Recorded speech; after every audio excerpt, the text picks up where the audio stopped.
for the European International Championships being held in London. I even spotted that wild Duraludon on my journey in. And look where we are. We are back at the Excel where the World Championships were held last year. So it's a little bit of a bittersweet moment because it's definitely not the same as Worlds, but still they put on a spectacle. So day one, first thing, we headed straight to the Pokemon Center. And as you can see, they held nothing back. There were plushies galore. It was decorated so well. So one thing I will point out, this is in a different location from where the World's Pokemon Center was, but it was still huge. It was still incredible. It was still stocked to the brim. We had plushes that I had never seen before.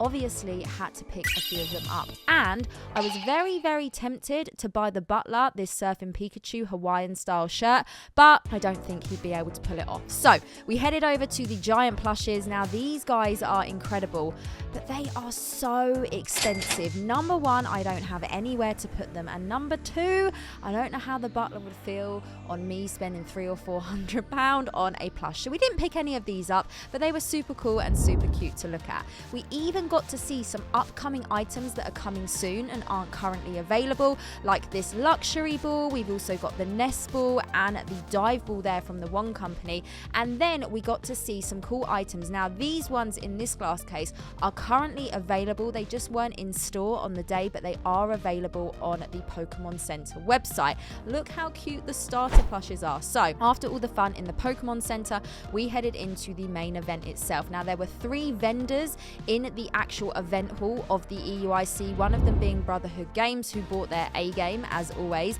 I then wanted to go and check out the trophies that were up for grabs for the winners of the weekend, and as you can see, European International Championships being held at the London Excel.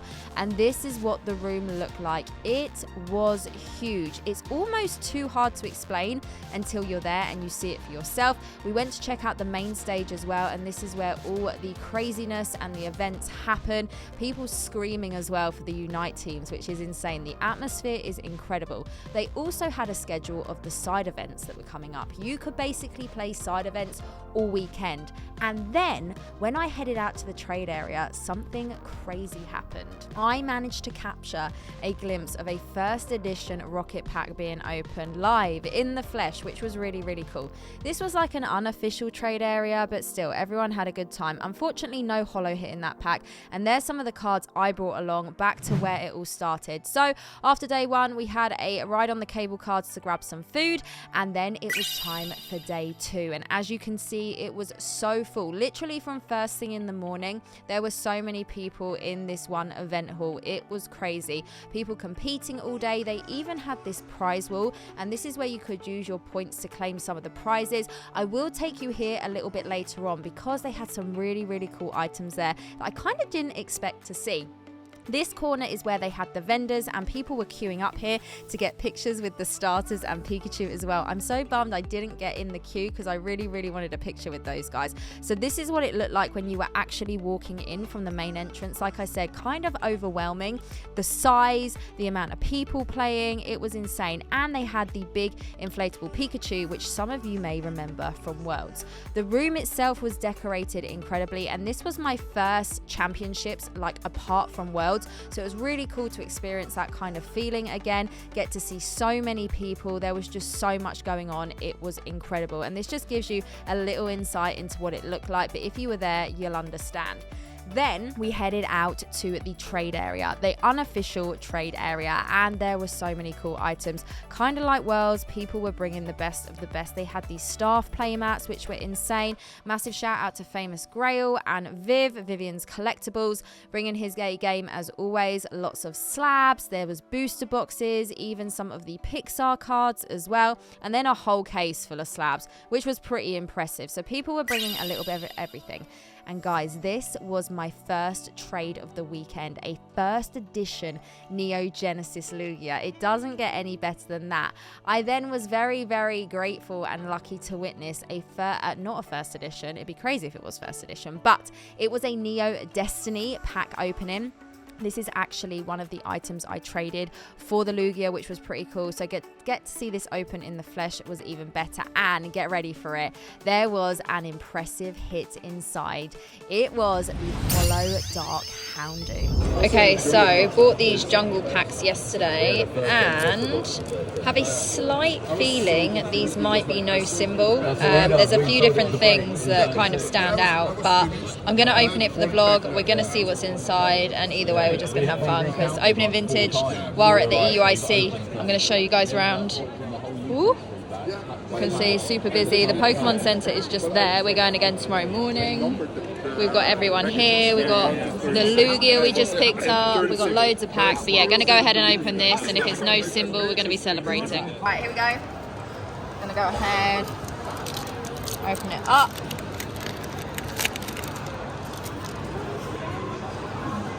Right, I'm going to do 3 on the card trick. 1, 2, and 3. All right, here we go.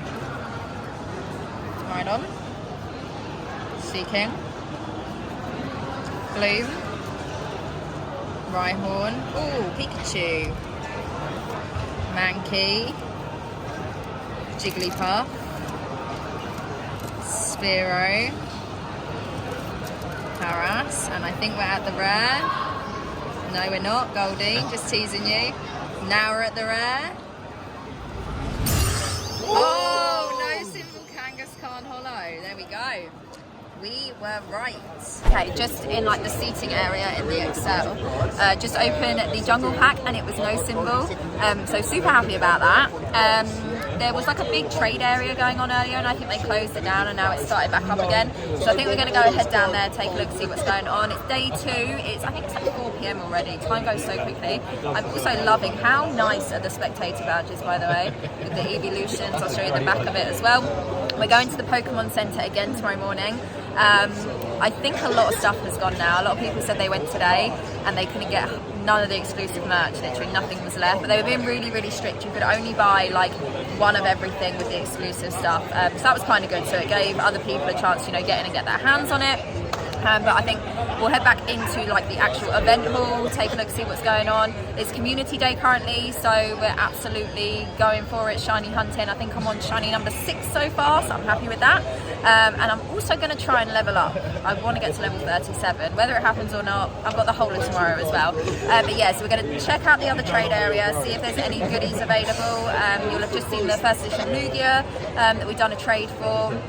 So yeah, there's always lots going on, which is why I love these events as well. So we're going to head to the trade area, go check out the hall, and then probably grab some food tonight, and then maybe we'll do some pack openings back at the apartment, but we'll see. So Dean got given this. Now this was the first ever card box that I had as a kid and kept all my Pokemon cards in. This one has definitely seen better days, but this is just so cool. I just don't see anyone with these anymore. Does anyone remember this?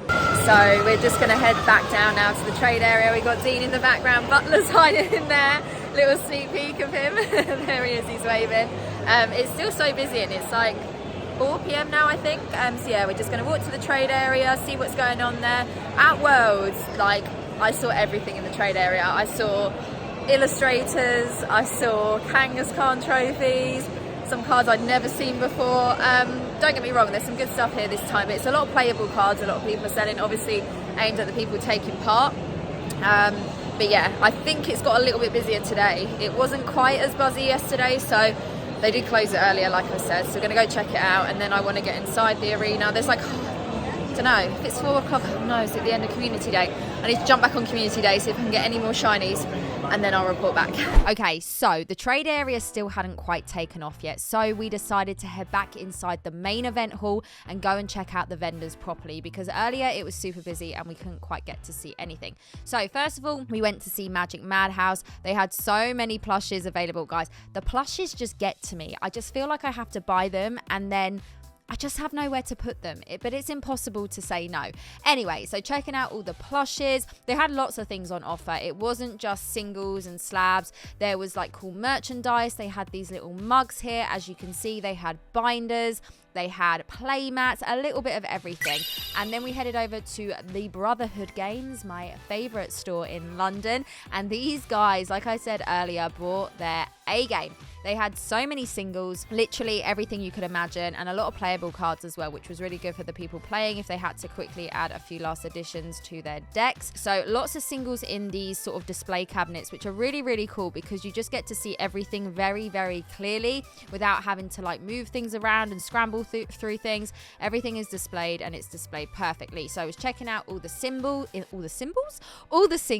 and then had another little wander around just to see what was going on. It was still really, really busy. I mean, literally throughout the whole day. It didn't get quiet once. And then I actually got a chance to go over to the prize wall and actually take a look at it properly. So this is where you could use your points to redeem the items. And as you can see, each item has a little number next to it, which is the amount of points needed. Now, there was a little bit of everything here. And then I started to spot some things that I kind of didn't expect to see. There were XY era collection boxes, Sun and Moon collection boxes. There were Burning Shadows ETBs. I mean, like literally not expecting to see some of this. We had the Hidden Fates boxes up the top there as well. And then they had some other cool things like these Pikachu headphones, which I thought were really cute. They had the Bear Walker skateboards, plushes, Nintendo Switches, like anything you could imagine. So really, really cool. Obviously wasn't playing, so I couldn't redeem anything because I didn't get any points, but just wanted to show you guys what that actually looked like and what was going on here. And like I said, some items I wasn't really expecting. This was like one of the big photo ops in the venue. All these plushies all squished in together, that Gengar being really, really menacing right there.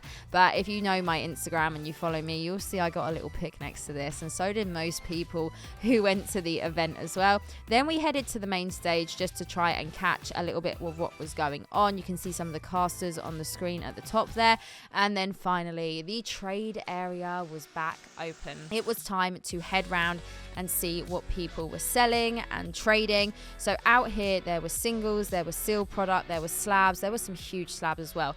And at this point, I had to literally point the camera to the floor. It was tight. We got to see these really, really cool. Now they look like DVD cases, but they were exclusive to, I believe, Portugal only. Correct me if I'm wrong on that, but that's what the guy was telling us who had them there. So that was pretty cool. So many spicy slabs from Origin, as always. Look at those super cool autos. We love to see it. Lots of spicy singles as well. Spicy singles all the time. No matter what event you go to, there's always something amazing up for grabs. I love that Kangaskhan EX. Obviously got to get footage of LeChonk as well. We had the London memorabilia, and then I picked up this base 2 Zard in a PSA 6, picked up another base Zard, this time in an Ace 6. Shout out to a lone collector for the deal on that one. Also picked up a sealed pack from London Worlds, which was the Champions Festival cards, which was pretty cool. Always, whenever we go to these events, there's so many cool sleeves, which you just don't get to see very often. So that was pretty cool. Also got to see this champion mat, which I absolutely loved as well. So I had to get a quick little bit of footage with that. And then it was time to open some packs with some friends. So we headed outside the front. We did a couple of TikToks. We did some YouTube videos. We actually started off with some celebrations packs. Now, I feel like my pack luck wasn't great this weekend because I pulled, off the top of my head, nothing. And then lo and behold, the Gold Star Umbreon from the Classic Collection appears, which was pretty impressive, which was insane. So we were outside the front of the Excel, which is like where the main entrance was, and then there he was, the man himself, Pim, giving us the fire as always. Now, last time we were with Pim at Worlds, we ended up opening Supreme Victors, I think, Secret Wonders, and EX Power Keepers. And Pim bought the fire this time. We had Pokédean opening up Flash Fire, so the XY era, and drum roll please, he got, that's my really, really poor impression of a drum roll, and not much in that pack. Then I got to open up XY Phantom Forces, which was pretty cool. Not a set that I get to open very often, so always ready for it. Now, everyone knows what we were hoping to pull here, that full art Gengar. And guys, are you ready for what we hit? We got the full art Gengar Gengar, you can't make it up. People will say it's rigged, but it legit wasn't. Honestly, guys, look at me looking at it. I'm like, did I really just hit that? I had a really lucky opening at Worlds last time. Matt Cully actually gave me a Fusion Strike pack to open, and we hit the alternate art Gengar VMAX. Guys, I've literally just had a thought as I'm filming this voiceover. Gengar is my lucky Pokemon at the Excel. Next time, I think we need to open Platinum Arceus because we might just go ahead and pull that level X Arceus. It might happen, it might not, but I feel like there's a trend going on here. Then we really stepped it up. We moved on to some legendary treasures packs. Like I said, Pim not holding back with the spice, Dean hitting the Genesect holo, and then you will not believe he hits the Emolga full art from Legendary Treasures, the Radiant Collection. What a beauty. It was then my turn to open the pack, and I felt like the pressure was on now, and also that our luck had potentially run out after all the hits we were getting. However, when I was opening this pack, I did feel like I got a little glimpse of something. I hit the Moltres holo, which I was super happy with, and then I only went and hit the Shaman EX.